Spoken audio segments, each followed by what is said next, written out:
এক গহীন জঙ্গলে ছিল এক অভিশপ্ত কুঁড়েঘর। সে ঘরে নাকি বাস করত এক ভয়ঙ্কর জিন। রাতের অন্ধারে তার অট্টহাসিতে কেঁপে উঠত চারপাশ। কেউ নাকি একবার সেই ঘরের ত্রিসীমানায় পা রাখলে আর ফিরে আসেনি।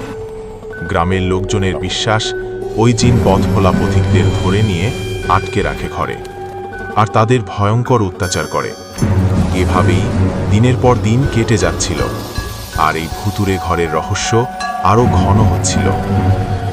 এই ভয়ঙ্কর ঘটনার মধ্যে একদিন এক সাহসী যুবক সেই রহস্যময় কুঁড়েঘরের দিকে রওনা দেয়। গ্রামের সবাই তাকে বারণ করলেও সে তার সিদ্ধান্তে অটল থাকে। তার উদ্দেশ্য ছিল ওই ঘরের রহস্য উদ্ঘাটন করা আর গ্রামবাসীদের অভিশপ্ত জিনটার হাত থেকে রক্ষা করা। হাতে ছিল মশাল আর মনে ছিল অদম্য সাহস। সে ধীরে ধীরে এগিয়ে যেতে থাকে সেই ভয়ঙ্কর কুঁড়েঘরের দিকে। এভাবেই সে প্রবেশ করে অভিশপ্ত ঘরে। কুঁড়েঘরে ঢুকেই সে অনুভব করে একটা ভৌতিক উপস্থিতি। ঘরের ভেতরেটা ছিল অন্ধকার আর স্যাঁতস্যাঁতে। হঠাৎ সে শুনতে পায় অদ্ভুত কিছু ফিসফিস আওয়াজ। তারপর দেখে একটা ছায়ামূর্তি তার দিকে এগিয়ে আসছে। মূর্তিটা ছিল বিশাল আর ভয়ঙ্কর। চোখগুলো জ্বলছিল আগুনের মতো।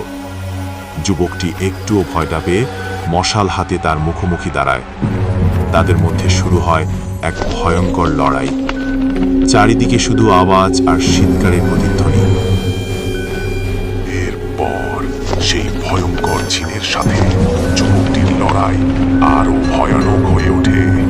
ঘরের ভেতরের অন্ধকার আর স্যাঁতস্যাঁতে পরিবেশে তাদের চিৎকার আর আওয়াজ প্রতিধ্বনিত হতে থাকে। যুবকটি মশাল হাতে অসীম সাহসে জিনের মোকাবেলা করতে থাকে। এক সময় সেই নিজের সমস্ত শক্তি প্রয়োগ করে জিনের উপর আঘাত করে। তারপর ঘটে এক অলৌকিক ঘটনা।